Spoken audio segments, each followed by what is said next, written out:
Voltamos com o nosso Tome Ciência, hoje tratando das alternativas energéticas, especialmente a nossa tecnologia para biodiesel. Nós estamos aqui conversando com o Norberto Nochang, da Petrobras, a Elba Bon, que trabalha no ramo, né, a partir do Instituto, né, de Química da UFRJ, o Álvaro Barreto, do INT, e também Eduardo Cavalcante, do INT.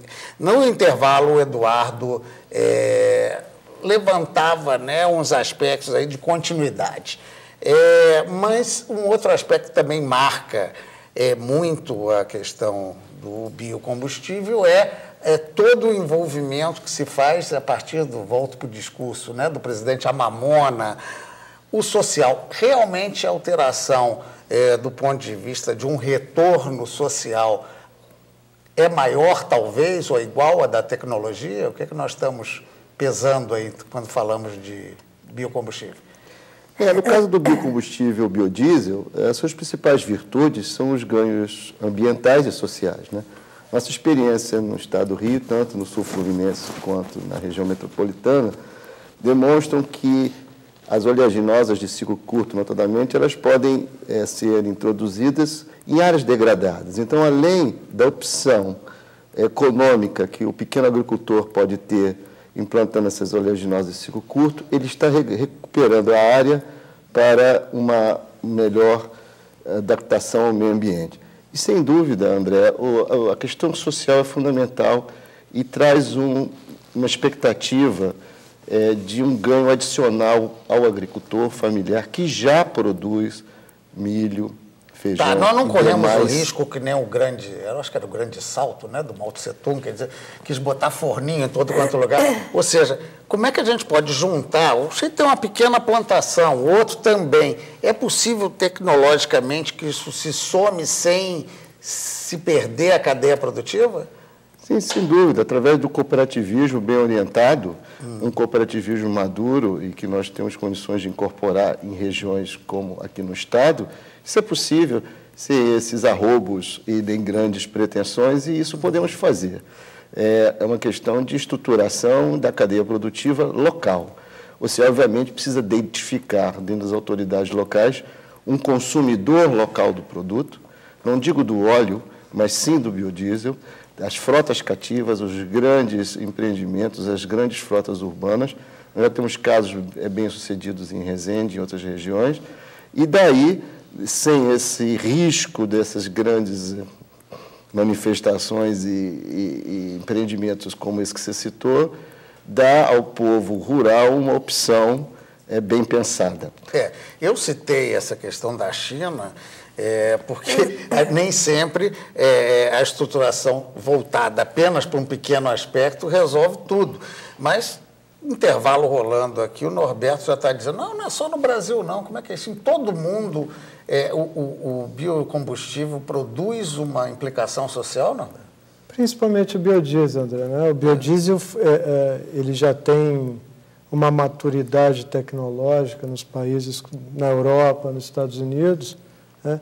E ele foi pensado, principalmente começando na Alemanha, como programa social, ambiental, de diversificação da matriz energética,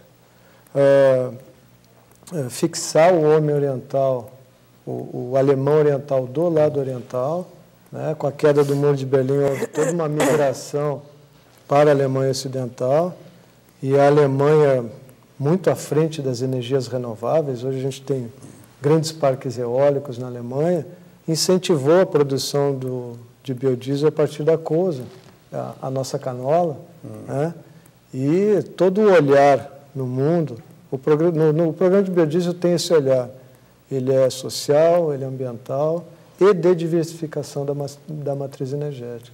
Bem, com esse quadro de diversificação, professora, o que a gente tem que a gente pode chamar de tecnologia brasileira? Um pouco de ufanismo aí. Como é que tecnologia brasileira? O que é que nossos cientistas foram capazes de evoluir nesse quadro comparativo ao internacional? Já de produção de biocombustível? Isso. Bom, temos o álcool, né? O etanol de cana, aí são nossos 28... motores flex aí, que são um sucesso isso aí mundial, é um sucesso. Né? São 28 bilhões de litros de etanol.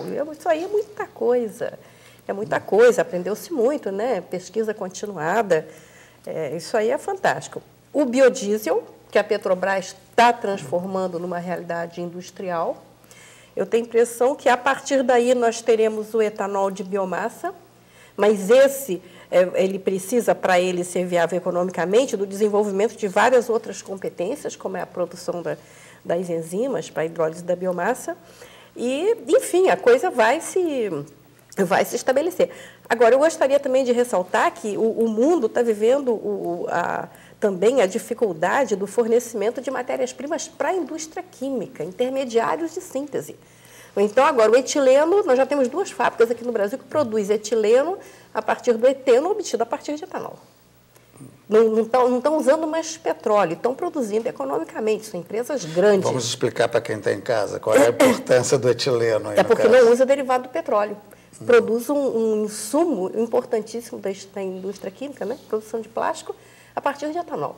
Essas empresas, elas são fantásticas, porque elas com o dinheiro delas, né, elas realmente foram lá e fizeram. Mas eu gostaria de chamar a atenção que não é só a continuidade, como o Eduardo falou, é a intensificação dos esforços nessa área. Quer dizer, a Petrobras é uma empresa que realmente investe nisso e outras empresas brasileiras estão fazendo o mesmo.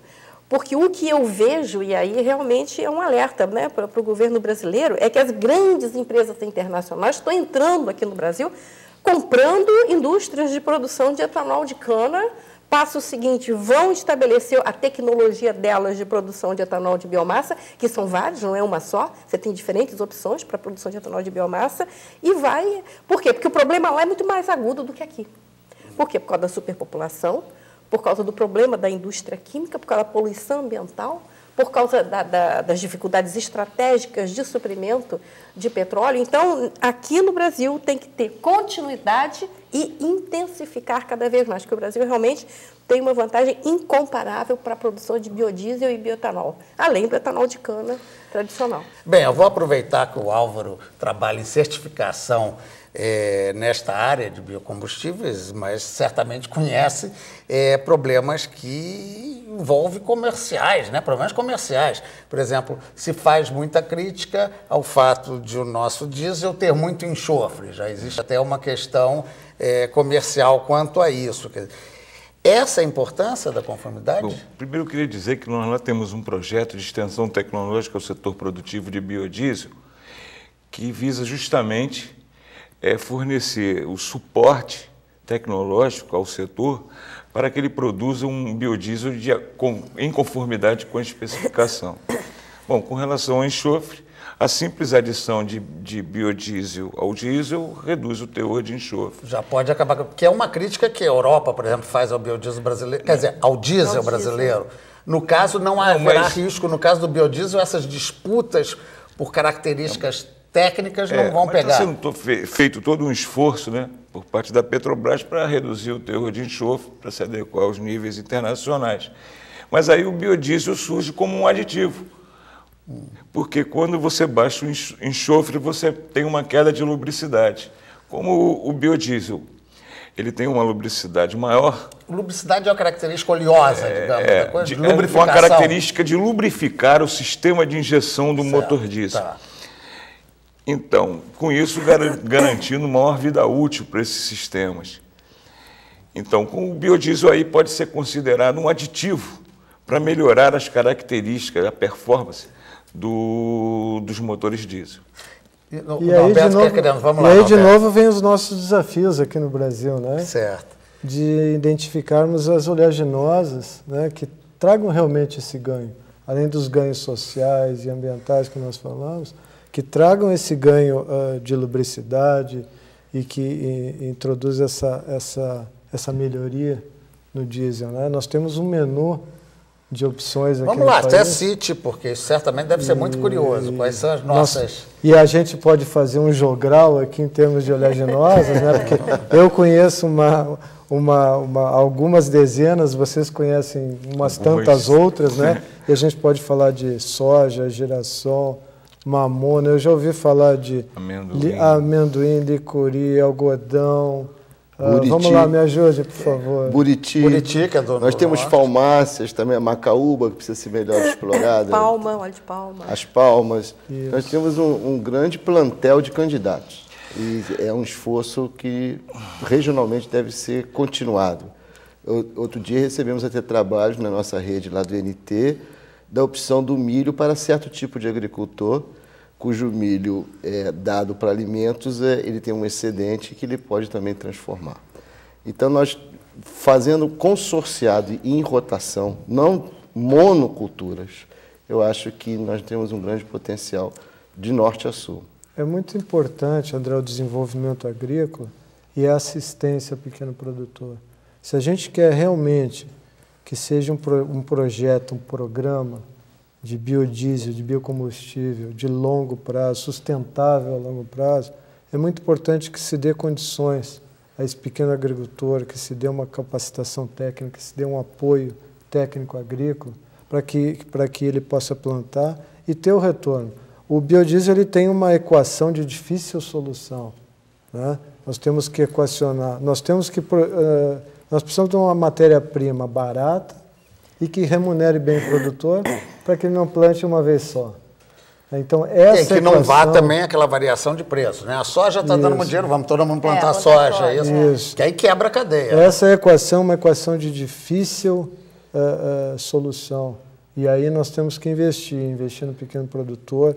Ele tem que acreditar no mercado, porque senão ele não planta de novo, né? Então, é um trabalho de longo prazo que precisa ser feito, de fidelização com o pequeno produtor, né? Isso tudo a Petrobras Biocombustível, que é a irmã mais nova da Petrobras, está trabalhando. Nós temos hoje uma diretoria agrícola só para cuidar dessa parte de desenvolvimento da agricultura, das matérias-primas para a produção de biodiesel. Bem, para a gente tentar fechar esse bloco, eu pediria, professora, Elba, como é que essa tecnologia brasileira atende a tudo isso? Nós vimos aqui o jogral, como disse o Norberto, de plantas possíveis. Somos muito ricos na quantidade de plantas, talvez em relação aos outros países. Mas a senhora colocou aqui antes que é capaz de se fazer algo de quase tudo. Em termos de biomassa... Depende só de tecnologia.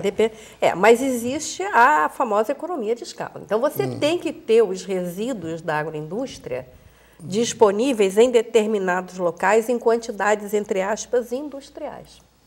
Porque senão não é viável. Tá, é viável fazer, digamos, biocombustível de todas essas plantas que nós falamos. Agora, economicamente, o que a senhora ressalta como mais prático com a tecnologia que nós já temos hoje? Para biodiesel? Para biodiesel, sem dúvida, é a soja, né? Soja mesmo é mais... biodiesel, a gente tem aqui Mas com a soja a gente não ficaria na dependência do chamado mercado de commodities? Aí a soja vai lá para o alto. Pois é, mas veja bem, é para isso que eu acho que o governo existe, para governar. E para governar para os interesses nacionais. Então você tem aqui no Brasil uma área de soja plantada equivalente à área do estado do Paraná, que é muito. Então, quando a gente exporta essa soja, nós exportamos a proteína, os 20 e tantos % de proteína, né? 80%. 80% e os 18% de óleo. Qual é o destino desse óleo lá do outro lado? Esse óleo, será que não seria melhor ele ficar aqui e ser transformado em biodiesel? E ser exportado como biodiesel? Isso. Será que não seria melhor deixar... Será que a população, de uma maneira geral, não ganharia mais em termos sociais, desenvolvimento econômico, etc.? Não seria mais vantajoso fazer uma agropecuária de confino com suprimento de farelo proteico? Exatamente. Ao invés de devastar, desmatar biomas maravilhosos. Porque em relação à biodiversidade brasileira, a verdade é que nós temos uma representatividade muito grande internacionalmente por causa dos recursos genéticos.